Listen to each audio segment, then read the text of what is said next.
বান্ধবী মালতী, তুই শেষ পর্যন্ত একটা বুড়োকে নিয়ে পালিয়ে আসলি। এই বুড়োর নামে 10 কোটি টাকা আছে। এই শোনো শোনো, ধনা, এরা সবাই তোমাকে বুড়োই ভেবেছে। আসলে আমি যে পালিয়ে বিয়ে করব বলে তোমাকে বুড়ো সাজিয়েছি, ওরা কেউ জানে না। তুমি আমার বান্ধবীর বাড়িতে থাকো, আমি বাড়ি থেকে পরিস্থিতি দেখে এসে তোমাকে নিয়ে যাবো।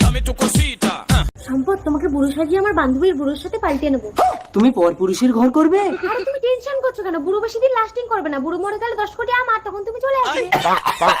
হ্যাঁ, সবসময় এইভাবেই বুড়ো সেজে থাকবে। দেখো, কচি বউ বিছানায় পেয়ে যেন যৌবন দেখিও না, তাহলে আমার বান্ধবী কিন্তু ধরে ফেলবে। কি জানতো না। এই নাও, বান্ধবী তোমাকে দেখার আগেই এই পাউডারটা বান্ধবীর চোখে মেরে দেবে। ও বুড়ো, মালতীর থেকে আমি বেশি তোমাকে আদর করবো, তুমি আমার ঘর করো। মালতীর কি হবে? আমি তো আছি। এসালা তো টাকার লোভে বুড়ো সেজে নিজের বউকে আমার। আরে দাদু, অত ভাবার সময় নেই। মালতী আসার আগে তোমাকে পাল্টে নিতে হবে, চলো। ওই বুড়ো, কিছু করবি না বলে দিচ্ছি। কি হয়েছে ধনা?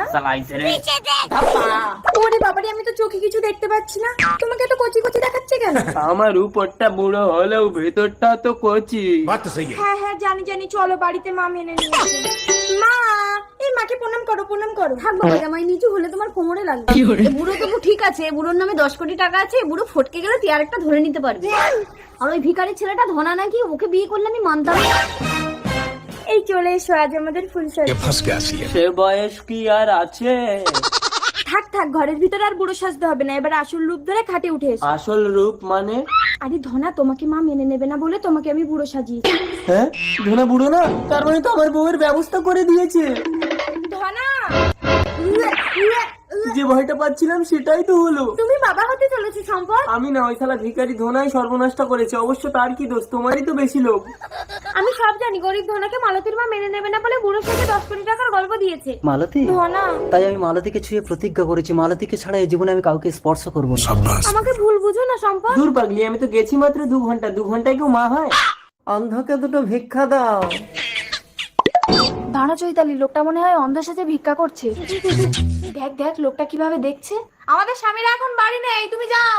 লীলাদি, লোকটা অন্ধ কিনা আমি এক্ষুনি প্রমাণ করে নিচ্ছি। লোকটাকে ঘরে ঢুকিয়ে আমার গায়ে সব কাপড় খুলে ফেলবো। লোকটা যদি অন্ধ হয় তাহলে ও কিছুই দেখতে পাবে না। তারপর ওকে ভিক্ষে দেবো, নইলে কিন্তু আমাদের স্বামীরা ভীষণ বকবে। এই যে, ঘরে উঠে এসো। কোথায়? কোন দিকে? ভেতরে এসো। এইবার অন্ধের চালাকি ধরা পড়বে। অন্ধ সেজে ভিক্ষা, তার মানে সত্যিই অন্ধ। না গো লীলাদি, এর দুটোই লাইট কাটা। ঠিক আছে, এবার আমি একটা পরীক্ষা করে দেখি। এই নাও, ভিক্ষা দিলাম। এই, তুমি আমার ব্যাগ থেকে চাল তুলে নিলে কেন? তুমি কি আন্দাজে বলছো নাকি? আন্দাজে কেন বলবো? আমি নিজের চোখে দেখেছি। তুমি চোখে দেখতে পাও? হ্যাঁ। লীলাদি, যা হওয়ার হয়ে গেছে। তোমার দেওরকে সব কিছু বলো না। চৈতালি, পেছন করে দেখ, ওটা কে? স্বামী তুমি? চৈতালি, আমি বাড়ি না থাকলে তাহলে তুমি এইসব করো? ও বাবা গো, তবে রে অসুর। স্বামী যখন অসুরের রূপ ধারণ করে, বউ তখন নিজের হাতে খোঁচা মেরে তাকে বধ করে। Hello, I love you. কিন্তু তুমি তো বিবাহিত। তুমি কি করে জানলে? বিবাহিত ছেলেদের বেগ দেখলেই বোঝা যায়। তাতে কি হয়েছে? আমার তোমাকে ভালো লেগেছে, মানুষ দুটো বিয়ে করতেই পারে। আচ্ছা ঠিক আছে, তুমি যদি একান্তই আমাকে বিয়ে করতে চাও তাহলে শোনো। ঠিক আছে, আমি এক্ষুনি যাচ্ছি। শম্পা, কি হয়েছে গো? এ বাড়িতে আর থাকা যাবে না, এ বাড়ি ছাড়তে হবে, চলো। কেন? এ বাড়ি আমি বিক্রি করে দিয়েছি। কি বলছো তুমি? আমার স্বপ্নের বাড়ি। আরে ছাড়ো তোমার স্বপ্নের বাড়ি, শহরে আমি বিরাট বাড়ি কিনেছি, চলো। সত্যি? তাড়াতাড়ি রেডি হয়ে এসো।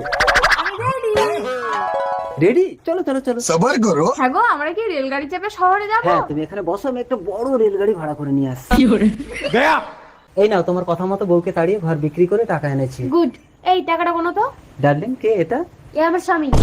তুমি বিবাহিত? হ্যাঁ তো, তোমরা ছেলেরা যদি দুটো বিয়ে করতে পারো, আমরা মেয়েরা কেন পারবো না? এই আমার টাকা দাও। এই মারো ওকে। কি ব্যাপার, সকাল থেকে সন্ধে হয়ে গেল, এখনো কি একটা রেলগাড়ি ভাড়া করতে পারেনি? কত রেলগাড়ি চলে যাচ্ছে। ও ম্যাডাম, সেই সকাল থেকে আপনি এখনো স্টেশনে বসে আছেন? আমার স্বামী সকাল থেকে রেলগাড়ি ভাড়া করতে গেছে, এখনো আসেনি। ও, ওই লোকটা তোমার স্বামী ছিল? ও তো ট্রেন ধরে কখন চলে গেছে। এবার আমি কোথায় যাব? বাড়িও তো বিক্রি হয়ে গেছে। কি স্বামী, তুমি এখানে শুয়ে আছো কেন? কে মেরেছে তোমাকে? বউ, আমাকে ক্ষমা করে দাও, আমি ঘর বাড়ি বিক্রি করে নারীর নেশায় নিঃস্ব হয়ে গেছি। ঠিক আছে চলো, আমি তোমাকে ভিক্ষা করে খাওয়াবো স্বামী।